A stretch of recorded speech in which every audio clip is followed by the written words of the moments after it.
Bonjour, cette année, on est...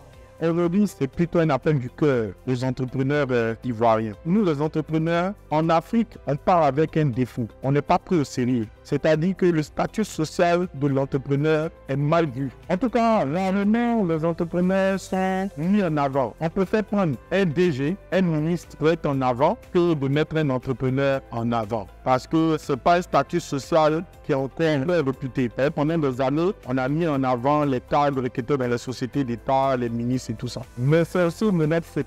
Parce qu'en Côte d'Ivoire et dans la plupart des pays d'Afrique noire, on n'a pas ce qu'on appelle les entrepreneurs patriotes. Les entrepreneurs sont considérés dans le pays occidental parce qu'ils ont travaillé à l'épanouissement de leur pays. Ce n'est pas que l'argent qui veut préoccuper ces entrepreneurs-là. C'est un peu Tesla, on prend General Motors, on prend toutes ces grandes compagnies-là. C'est des gens qui ont apporté quelque chose à leur pays. Donc les entrepreneurs dans les pays occidentaux sont des apporteurs de solutions, sont des gens qui font évoluer leur pays. Et c'est pour ça qu'ils sont souvent cités, ils sont mis à l'honneur. Et là-bas, être un entrepreneur, un chef d'entreprise, c'est quelqu'un qui a un très bon statut. Quand j'étais en Israël, j'avais fait une formation en Israël et dans les échanges pendant les cours sur l'entrepreneuriat, on était en train de chercher des idées d'entreprise et ils me disaient pourquoi les entrepreneurs africains ont du mal à trouver des idées d'entreprise. Mais les idées d'entreprise sont déjà là. Vous avez des problèmes chez vous, mais il sait que vous vous attaquez à ce problème-là.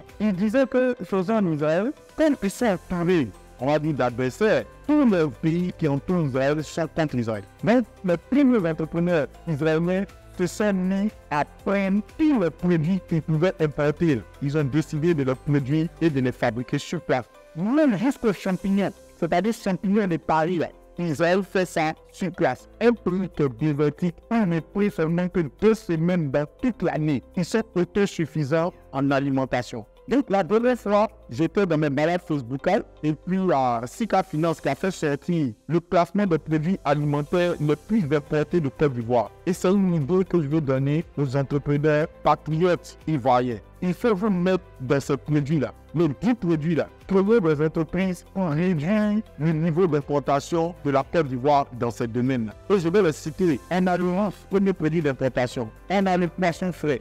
Laissez-vous dans le projet d'aquaculture et de pisciculture. C'est un marché de 459 milliards. Ça veut dire que la demande en interne est tellement faible qu'on est obligé d'aller acheter ce produit à l'extérieur. C'est-à-dire que les Ivoiriens consomment tellement de poissons, quand on n'en a pas suffisamment à produit local, on est obligé d'importer. C'est ce que ça veut dire. On a mis d'abord 6 milliards de marché, on a le bassin, donc toutes les bassins gazeuses, 207 000 tonnes qu'on importe, 95 milliards, on a la viande, franchement, mettez-vous dans le ranch member, on a le lait, le produit de la laiterie, 67 milliards, c'est un marché de 67 milliards en importation et en consommation locale, 33 000 tonnes, on a le végétal ou animal, plus 77 000 tonnes, près de 67 milliards aussi, on a le fruits et les légumes secs et frais, 63 milliards de marché, 475 000 tonnes pommes et prêtes de fruits pour un pays subsahárien comme la Côte d'Ivoire. Coûte plus. Ben, merci le projet. La source de Sika Finance vient de